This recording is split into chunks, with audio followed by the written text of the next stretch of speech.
एक शहर में दीनू नाम का व्यक्ति रहा करता था जो बहुत ज्यादा गरीब था। शहर में सड़क किनारे उसने एक टूटी फूटी रहने के लिए झोपड़ी बना रखी थी। उसकी पत्नी ममता की 2 साल पहले ही मौत हो चुकी थी। उसकी एक ही 15 साल की बेटी थी जिसका नाम राधा था। राधा बेचारी जन्मजात गूंगी थी। दीनू शहर में जमुना दास की कोठी में साफ सफाई का काम करता था और उस बेचारे को मेहनताने के नाम पर शाम का बचा हुआ खाना मिल जाता था। एक दिन दीनू अपने मालिक जमुना दास के पैर दबा रहा था। मालिक, मुझे 100 रुपये की बहुत जरूरत है। 100 रुपये? तुझे पता है 100 रुपये में कितने जीरो होते हैं? और तुझे क्या जरूरत आ पड़ी पैसों की? क्या तेरी राधा बिटिया को फिर से बुखार चढ़ गया क्या? अगर चढ़ गया है तो गिल्ली पट्टी रख दे, उतर जाएगा। नहीं मालिक, मेरी बिटिया की चप्पल घिस गई है। 2 साल पहले ही दिलवाई थी। रोड पर नंगे पैर चलने से उसके पैर में घाव हो गए हैं। घर पर इतनी बेकार चप्पलें पड़ी हुई है, वही पहना दे। बिटिया के लिए एक नई चप्पल खरीदनी थी मालिक। ये सुनते ही जमुना दास का गुस्सा 7वें आसमान पर पहुंच गया। क्यों रे, तुझे जो खाने को मिलता है वो कम है क्या कि अब तू पैसे भी मांगने लगा? अगर तेरी औकात चप्पल पहनने की भी नहीं थी तो बच्चे क्यों पैदा किए? मालिक, मैं बरसों से आपके यहाँ काम कर रहा हूँ। मेरी पत्नी भी आपके यहाँ काम करते करते मर गई। आज पहली बार मैंने आपसे कुछ पैसे मांगे, वो भी बिटिया की चप्पल के लिए। हरामखोर, जुबान लड़ाता है। ये क्यों नहीं कहता कि तू दमे का मरीज है? तेरे अंदर कोई काम करने की ताकत भी नहीं है। एक तो तुझे काम दिया, खाने को दिया, भिखारी कहीं के, चल निकल यहाँ से। इतना कहकर जमुना दास लातों और घूसों से दीनू को बुरी तरह से पीटने लगा। दीनू बार बार हाथ जोड़कर माफी मांग रहा था, मगर जमुना दास को दीनू पर बिल्कुल भी तरस नहीं आया। उसने दीनू को धक्के मारकर अपनी कोठी से बाहर निकाल दिया।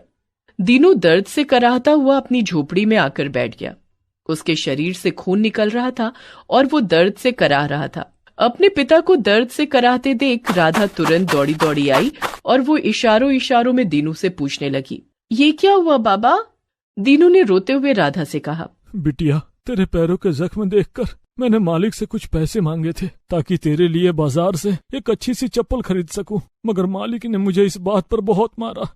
दीनू की बात सुनकर राधा की आंखों में आंसू आ गए और उसने इशारों इशारों से अपने पिता से कहा, मुझे चप्पल नहीं चाहिए बाबा, मैं ऐसे ही सही हूँ, मुझे कोई तकलीफ नहीं होती।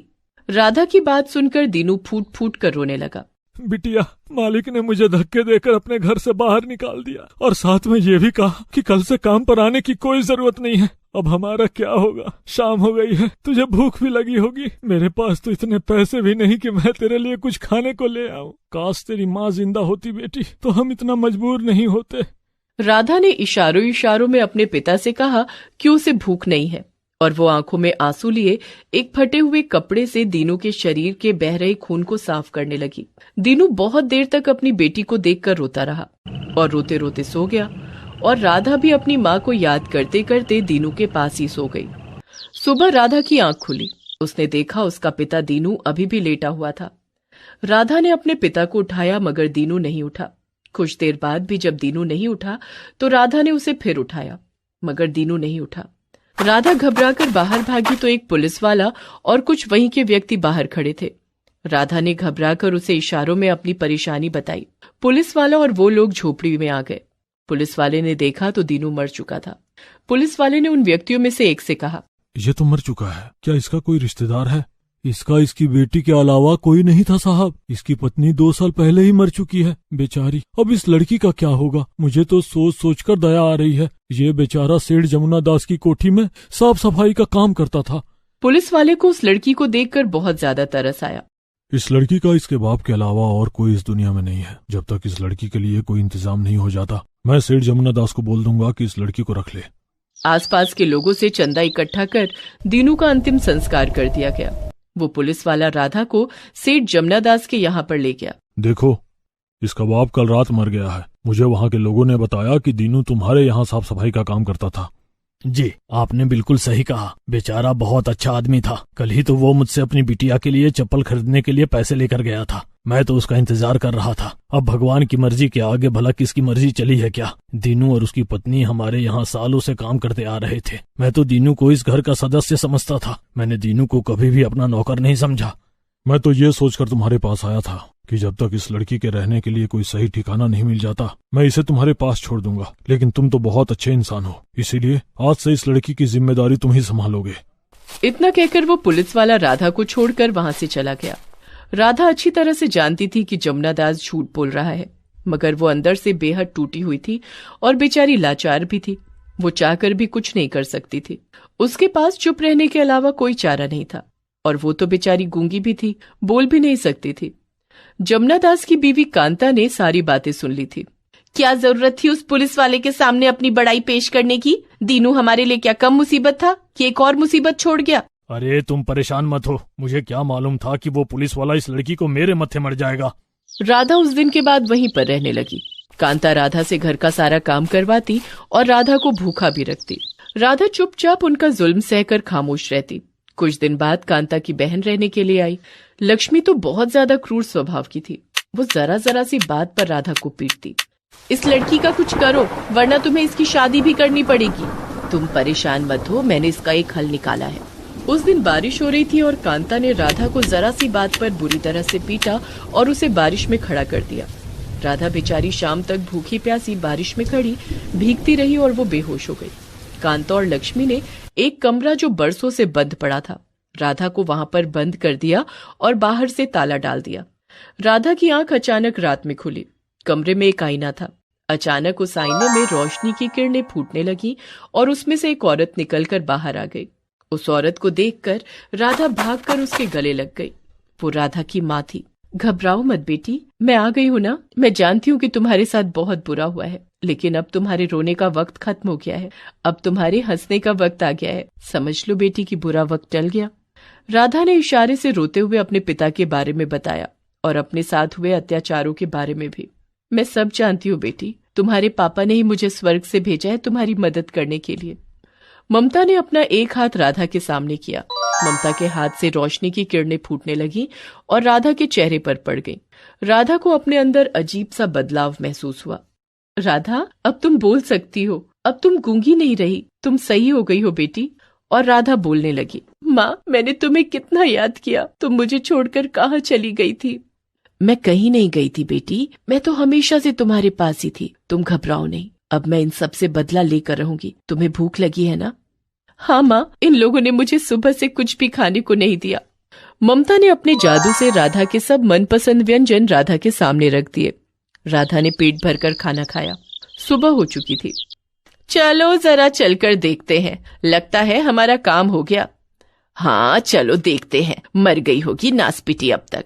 कांता और लक्ष्मी खुश होते हुए उस कमरे की ओर चली गईं। मगर जैसे ही उन्होंने कमरे के दरवाजे को खोला तो उन्होंने देखा कि राधा नए कपड़े पहने हुए कुर्सी पर आराम से बैठी हुई सेब खा रही थी। ये सब देखकर कांता और लक्ष्मी की हैरानी का ठिकाना नहीं रहा। अरे कांता, हम लोग तो समझ रहे थे कि ये मर गई होगी, मगर ये तो आराम से बैठकर सेब खा रही है। मेरी तो कुछ समझ में नहीं आ रहा है कि ये माजरा क्या है। ए लड़की, तुझे ये सेब किसने दिया? राधा ने मुस्कुरा कर कहा, इसे मेरी माँ ने मुझे दिया है। राधा को बोलता देख कांता और लक्ष्मी को चक्कर आ गए। मैंने तो सुना था कि तू जन्मजात गूंगी है, लेकिन तू तो बोल रही है। इसका मतलब तू हम सबको बेवकूफ बना रही थी। ये तो हम बाद में इससे पूछ लेंगे, अब ये जिंदा बची गई है तो इसे काम पर लगा दो। राधा मुस्कुराकर ममता की ओर देख रही थी। ममता सिर्फ राधा को ही दिखाई दे रही थी। ममता ने राधा को उन दोनों के साथ जाने का इशारा कर दिया। राधा कांता और लक्ष्मी के साथ चली गई। चल जा, मेरे लिए एक गिलास पानी लेकर आ, बहुत जोरों से प्यास लगी है। लक्ष्मी ने यह कहा ही था कि अचानक उसने देखा कि जग अपने आप उठकर लक्ष्मी के पास आ गया। ये देखकर लक्ष्मी की चीख निकल गई। लक्ष्मी की चीख सुनकर कांता दौड़ी दौड़ी लक्ष्मी के पास आई। क्या हुआ बहन, चिल्लाई क्यों? भूत भूत, ये लड़की भूत बन गई है। ये सब क्या नाटक है राधा, अभी तुझे बताती हूँ मैं। कांता राधा को मारने के लिए दौड़ी ही थी कि अचानक उसे लगा जैसे कि उसका पैर किसी ने पकड़ लिया हो। अरे मेरा पैर किसने पकड़ा? पैर ममता ने पकड़ा था, मगर वो उन दोनों को दिखाई नहीं दे रही थी। ममता ने कांता को उठाकर फर्श पर पटक दिया। कांता दर्द से चीख उठी। ये सब देखकर लक्ष्मी उठकर सीधी बाहर की तरफ भागी और जमुना दास से जा टकराई। क्या बात है लक्ष्मी बहन, बहुत घबराई हुई हो? लक्ष्मी ने डरते डरते जमुना दास को सारी बातें बताई। जरूर उस लड़की ने तुम्हें बेवकूफ बनाया होगा, मैं जाकर देखता हूँ। जमुना दास कमरे में गया तो देखा उसकी पत्नी फर्श पर लेटी हुई दर्द से कराह रही थी कि अचानक जमुना दास के गाल पर किसी ने थप्पड़ मारा। अरे कौन है? मुझे किसने मारा? ये सब क्या हो रहा है? थप्पड़ ममता ने ही मारा था। जमुना दास के ऊपर लातों और घूसों की बारिश होने लगी। ये सब देखकर जब तीनों बेहद ज्यादा डर गए जमुना दास हाथ जोड़कर चिल्लाने लगा। मुझे माफ कर दो राधा। मैं जानता हूँ मैंने तुम्हारे पिता दीनू के साथ बहुत गलत किया। उस बेचारे ने मुझसे सिर्फ 100 रुपये मांगे थे और उसके बदले में मैंने उसे बहुत पीटा। जमुना दास को नहीं पता था कि उसकी ये बातें वही पुलिस वाला सुन रहा था जो राधा को देखने के लिए आया था। उस पुलिस वाले ने जमुना दास को और उसकी सारी फैमिली को गिरफ्तार कर लिया। अदालत में राधा ने उन सबकी काली करतूतों का पर्दाफाश कर दिया। जमुना दास, कांता और लक्ष्मी को सजा हो गई। अदालत ने सारी जायदाद राधा के नाम कर दी। अब मैं जा रही हूँ बेटी, कभी भी तुम पर कोई मुसीबत अगर आएगी ना तो मैं जरूर आऊंगी। राधा ने खुशी खुशी ममता को विदा किया। राधा ममता को अपनी माँ समझ रही थी, मगर सच तो ये था कि वो एक परी थी। वो उसी आईने में रहती थी। वो राधा के सामने उसकी माँ का रूप लेकर आई थी। राधा की गरीबी उस परी से देखी नहीं गई थी। मोहन चाचा, जिनकी कोई संतान नहीं होती ना ही कोई परिवार, गांव से शहर आकर वो अपनी एक चाय की दुकान चलाते हैं और अपना जीवन यापन करते हैं। एक दिन मोहन चाचा रोजाना की तरह अपनी चाय की दुकान खोलते हैं। उनकी चाय की दुकान पर लोगों का आना जाना और चाय पीना लगा रहता है। अचानक मौसम में बिजली कड़कने लगती है और देखते ही देखते खुशनुमा मौसम बरसात के मौसम में बदल जाता है। धीरे धीरे बारिश शुरू हो जाती है और देखते ही देखते बारिश बड़ी तेजी से होने लगती है और सड़क पर पानी जमा हो जाता है, मानो वहां तालाब बन गया हो।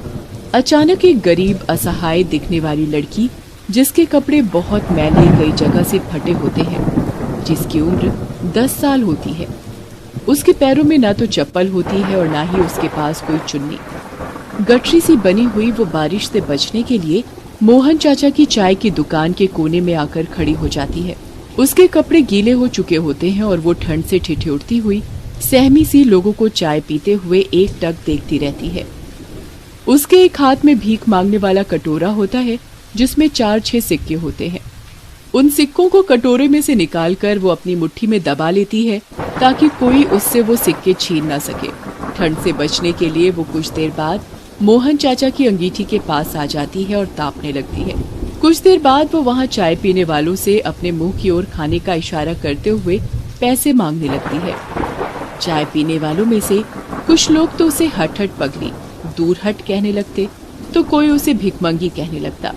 कई लोग तो उसे मारने तक उठ जाते। ये सब मोहन चाचा देख रहे होते हैं। उन्हें ये बहुत बुरा लगता है।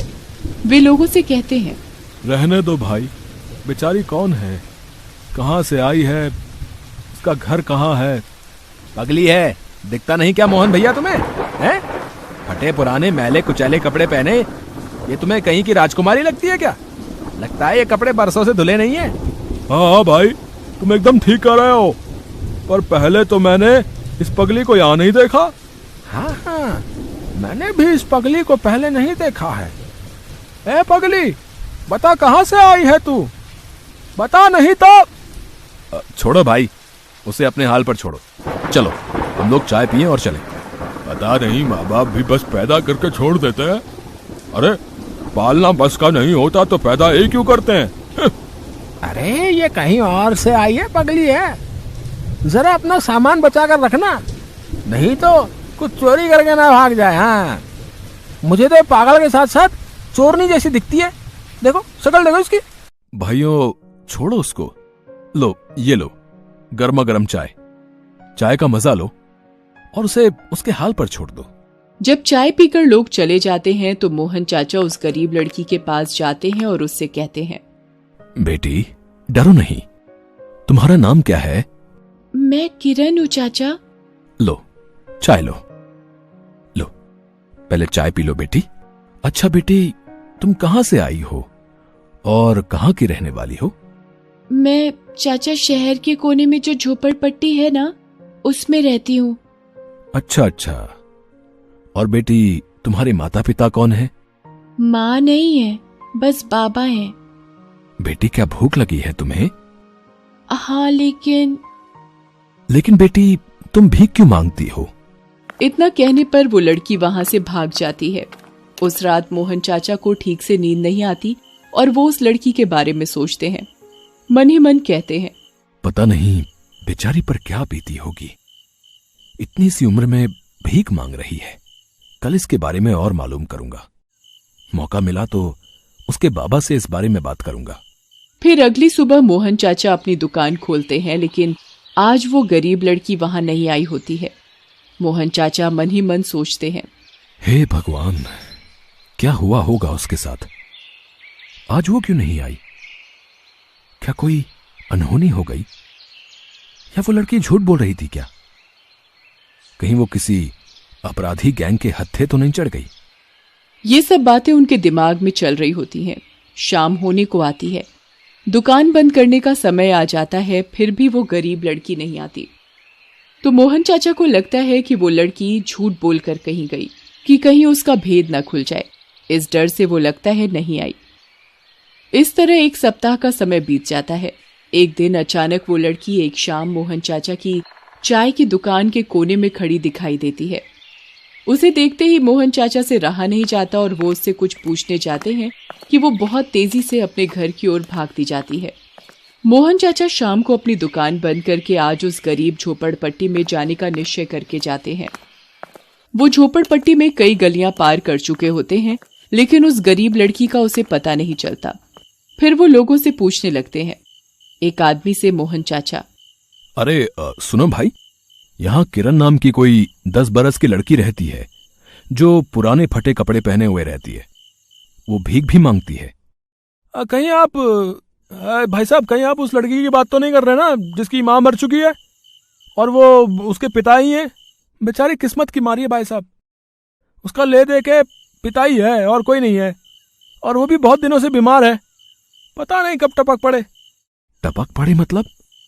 अरे टपक पड़े का मतलब नहीं जानते क्या बाबूजी आप? अरे मतलब मर जाए।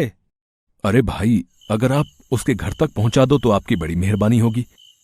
ठीक है, चलो बताता हूँ, लेकिन इसके बदले मुझे क्या मिलेगा भाई साहब? लो भाई, ये लो 50 रुपए, अब तो ले चलो उसके घर। फिर वे कुछ देर में किरण के घर के पास जाते हैं। फिर वो आदमी वहां से चला जाता है। एक टूटी फूटी झोपड़ी में जाकर देखते हैं तो उसे सामान के नाम पर एक पानी पीने वाला मटका, 2-4 बर्तन और कुछ पुराने टूटे हुए अद्भुत मिट्टी का सामान, एक टूटी खाट जिस पर एक फटी हुई चद्दर होती है, जिस पर किरण के पिता बीमारी से ग्रस्त पड़े होते हैं। पास ही किरण पिता के पैरों के किनारे अपना सिर रख बैठी होती है। अरे बेटी, कब तक तू अपने पिता का बोझ अपने कंधों पर उठाती फिरेगी? मुझे मौत भी तो नहीं आती। नहीं पापा, ऐसा ना बोलो। बताओ, तुम्हारे बिना इस दुनिया में मेरा कोई और नहीं है। माँ तो पहले ही चल बसी और अब तुम ऐसा कह रहे हो। ऐसा कहते हुए किरण रो पड़ती है। तभी मोहन चाचा किरण के घर के अंदर आ जाते हैं। किरण मोहन चाचा को देखते ही पहचान लेती है और झट से बोल उठती है, मोहन चाचा, आप और यहाँ चाचा? बाबा, ओ बाबा, देखो मोहन चाचा आए हैं। उठो नहीं भाई, मैं मोहन हूं। यहां से कुछ दूर एक चाय की दुकान चलाता हूं। कई दिनों से ये बिटिया दिखाई नहीं दी। मैंने सोचा ये किसी मुसीबत में तो नहीं है, इसका पता लगाने चला आया। अच्छा हुआ बाबूजी आप आ गए। अब मैं समझ गया कि बिटिया क्यों एक सप्ताह तक नहीं आई। आपकी देखभाल में लगी होगी। अब आप चिंता ना करें। वैसे तो मेरा कोई परिवार नहीं है, न ही कोई बेटी। अगर आप बुरा ना माने तो मैं इसे अपनी ही बेटी मानूं और आपको अपना भाई। क्या कह रहे हो बाबूजी? मुझ गरीब के पास तो खाने के लिए 2 वक्त की रोटी भी नहीं। बेटी भीख मांगती है तो मुझ बीमार अपाहिज को खाना मिलता है। और इस घर की हालत तो आप देख ही रहे हैं। लोगों की मिन्नत करके तो कहीं से दवा दारू का इंतजाम हो पाता है। अब मेरा कोई पता नहीं कब तक जिंदा रहूं। आप इस बेटी को अपनी बेटी मानते हैं, इससे भला और क्या होगा। आप चिंता ना करें, अब से आप लोग ही मेरा परिवार हैं। मैं आपका इलाज कराऊंगा और इस बिटिया को पढ़ने के लिए स्कूल भेजूंगा। आप तनिक भी चिंता ना करें, इस बिटिया को खूब पढ़ाऊंगा। फिर मोहन चाचा डॉक्टर को फोन करते हैं और किरण के पिता का इलाज एक अच्छे से अस्पताल में करवाते हैं। साथ ही साथ किरण का दाखिला भी एक स्कूल में करवाते हैं। धीरे धीरे किरण के पिता का स्वास्थ्य भी ठीक हो जाता है और अब किरण के पिता भी मोहन चाचा के काम में हाथ बटाने लगते हैं। फिर वे लोग खुशी खुशी एक साथ रहते हैं।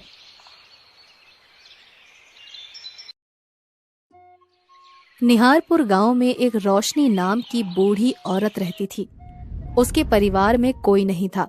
वो अकेली ही गांव से गोबर इकट्ठा करके और उसके उपले बना के बेचती थी। उसी से उसका गुजारा चलता था। मेरे हाथों के बने उपले ले लो, एक उपले में पूरा खाना बनेगा। ले लो रे, उपले ले लो। अरे काकी रुको, अपना भारी भरकम उपला मुझे भी देकर जाओ। आज नए चूल्हे में खाना बनाऊंगी, इसीलिए सोचा आपके बने ताजा उपले ही जला के नए चूल्हे की शुरुआत करूं। हाँ हाँ, क्यों नहीं, मेरा एक ही उपला तुम्हारा सारा खाना बना देगा। इतने बड़े बड़े उपले जो बनाती हूँ। अरे काकी, आज तो उपले बड़े अच्छे दिख रहे हैं। अरे मुझे भी उपले दे दो। ले लो, जितना मर्जी उतने उपले ले लो। आज बहुत सारे उपले बना कर लाई हूँ, बहुत अच्छी आग जलेगी। बूढ़ी काकी उपले तो अच्छे बनाती थी, लेकिन उसके दाम ज्यादा नहीं मिलते थे। एक तो पूरा दिन सिर पर वजन उठा के घूमो और फिर लोग दाम भी ज्यादा नहीं देते। यही सोचकर रोशनी काकी घर आती हैं और फिर उपले वाले पैसे से अनाज खरीद के पकाकर खा के बिस्तर पर लेट जाती हैं। हे भगवान, कैसे दिन है। इतने बुढ़ापे में भी पेट भरना भारी पड़ रहा है। जिस दिन उपले बिक जाएं, उस दिन तो बढ़िया है, लेकिन जिस दिन उपले ना बिकें, उस दिन तो भूखा ही सोना पड़ता है। आगे आगे पता नहीं क्या होगा। हे भगवान, कुछ तो सोचो मेरे बारे में। ऐसे ही सोचते सोचते रोशनी काकी सो जाती हैं और सुबह उठकर फिर से गांव में गोबर उठाने चल पड़ती हैं और जिस किसी भी गाय भैंस का गोबर लेती उसे पहले प्यार से सहलाती और दुलारती थी, फिर उसका गोबर उठाया करती थी। वहीं गांव में भीमा की गाय काकी को बहुत अच्छी लगती थी। अरे मेरी प्यारी गाय, तुम कितनी अच्छी हो। तू भी तो भीमा को खूब सारा दूध देती है, जिससे उसे अच्छी खासी कमाई होती है। जैसे उसे बहुत सारा दूध देती है, वैसे ही मुझे भी बहुत सारा गोबर दिया कर, ताकि मैं बहुत सारे उपले बना के बेचूं। देख, आज मैं तेरे लिए ज्यादा तो नहीं, लेकिन ये थोड़ी सी घास लेकर आई हूँ। तभी वहाँ भीमा उठ कर आता है। अरे रोशनी काकी, गोबर लेने आई हो? हाँ बेटा, लेकिन लगता है तुम अपनी गाय को ज्यादा कुछ नहीं खिलाते। देखो तो कितना कम गोबर किया है। अरे ये भी कोई हमारे हाथ में है? जितना भूख होती है उतना ही तो खाती है। वैसे तो आजकल दूध भी कुछ खास नहीं देती। अच्छा बेटा, अगर ऐसा है तो डॉक्टर को दिखाओ, वरना तो हम दोनों को ही नुकसान होगा। हाँ काकी, दिखाता हूँ जल्दी ही। उस दिन काकी को गांव से ज्यादा गोबर नहीं मिलता और जितना गोबर मिलता है उसके बहुत कम उपले बनते हैं और उन्हें बेच के उन्हें बहुत कम अनाज मिलता है। हे भगवान, आप ये कैसी परीक्षा ले रहे हैं? अब ऐसी परीक्षा देने की मेरी कहाँ हिम्मत है।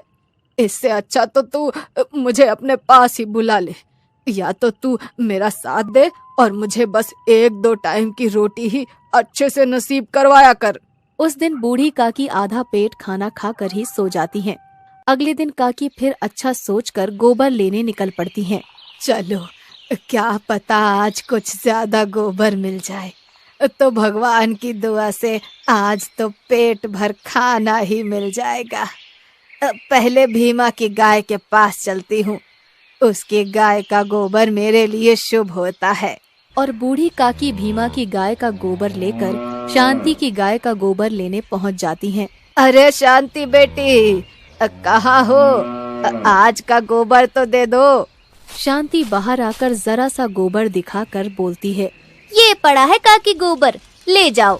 अरे शांति, ये तो बहुत कम गोबर है। क्या हुआ गाय को? कुछ खिलाती नहीं क्या? अब जितना बस में है उतना ही तो खिला देती हूँ। बस में तो बहुत है, लेकिन लालची जो है सोचती है कम खिलाऊंगी तो कम खर्चा होगा। आजकल के लोग भी कैसे हैं, अब फायदा पूरा चाहिए लेकिन पैसा जरा भी खर्च ना करने को पड़े। और काकी मुंह बनाते हुए वहाँ से चली जाती हैं। उस दिन भी बूढ़ी काकी को ज्यादा गोबर नहीं मिलता। आज भी कल के जैसे ही कम गोबर मिला है।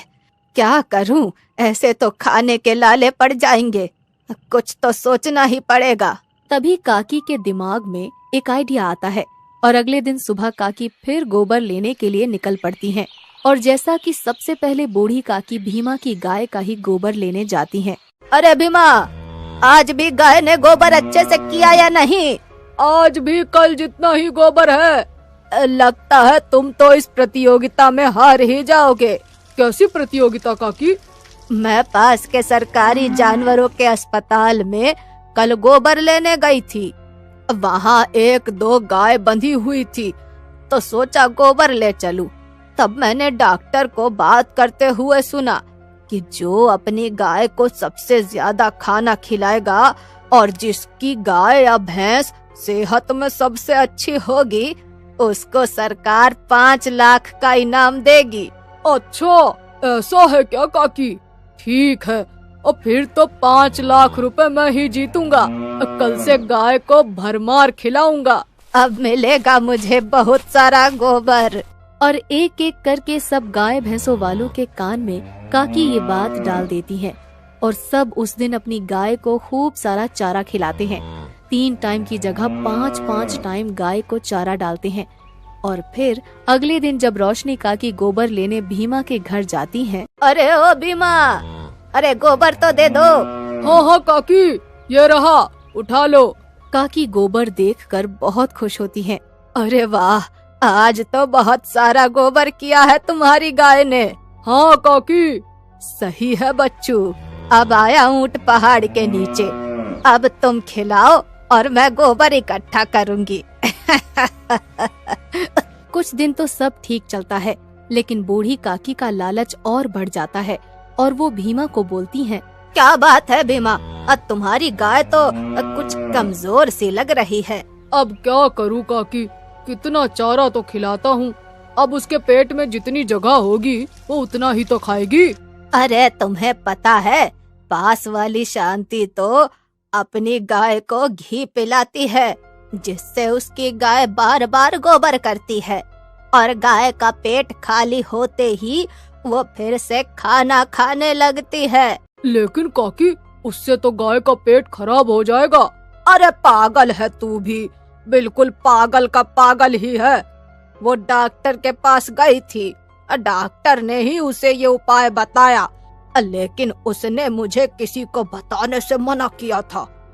तू तो अपना ही बच्चा है, इसीलिए तुझे बता रही हूँ। काकी, तुम कितना सोचती हो मेरे बारे में। मैं भी ऐसा ही करता हूँ। और ऐसे ही रोशनी एक बार फिर से सबको झूठ बोलकर घी पिलाने वाली बात सारे गांव में फैला देती है और सब उसकी बातों में आकर ऐसा ही करने लगते हैं। तभी एक दिन, अरे शांति बहन, क्या तुम्हारी गाय भी बीमार है? अब मेरी गाय को तो पता नहीं क्या हो गया है, 2 दिन से बहुत बीमार सी लग रही है। हाँ भैया, मेरी भी गाय कुछ ठीक सी नहीं लग रही है। ऐसे ही धीरे धीरे सभी के जानवर बीमार हो जाते हैं।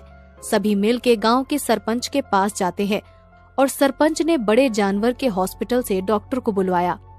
डॉक्टर ने जानवरों को देखा और बताया, तुम सबके जानवरों का पेट खराब हो गया है, लगता है जैसे घी पिलाया जा रहा हो। तभी भीमा धीरे से डॉक्टर के कान में जाकर बोलता है, लेकिन डॉक्टर साहब, आपने ही तो कहा था कि अगर गाय और भैंस वाली प्रतियोगिता जीतनी है तो गाय भैंस की अच्छी सेहत के लिए उन्हें घी पिलाओ ताकि वो बार बार गोबर करें और बार बार चारा खा सकें। तुम पागल हो? तुम्हें पता है घी पीने से जानवरों का पेट खराब हो जाता है। और मैंने ऐसा कब कहा? और कौन सी प्रतियोगिता की बात कर रहे हो? किसी ने तुम्हें पागल बनाया है। लेकिन तभी भीमा को सारी बात समझ आ जाती है और वो सभी गांव वालों को बताता है। भाइयों, मेरी बात ध्यान से सुनो। क्या तुम लोगों को भी रोशनी काकी ने गाय भैंस की प्रतियोगिता के बारे में बताया था? काकी ने ही ये सारी बात गांव में फैलाई थी ताकि उन्हें और ज्यादा गोबर मिल सके। इसीलिए काकी ने हम सबके साथ ऐसा किया। सब मिलकर काकी के पास जाते हैं और डॉक्टर भी उनके साथ जाता है। क्यों काकी, कौन सी प्रतियोगिता की बात कर रही थी? सब गांव वालों को पागल बना के उनके जानवरों से ज्यादा गोबर का लालच किया तुमने। अब हम में से कोई भी तुम्हें अपने गाय भैंसों का गोबर नहीं देगा। काकी को अपनी गलती पर बहुत पछतावा होता है और वो सबसे माफी मांगती हैं, लेकिन कोई उन्हें माफ नहीं करता और सब अनदेखा करके वहाँ से चले जाते हैं।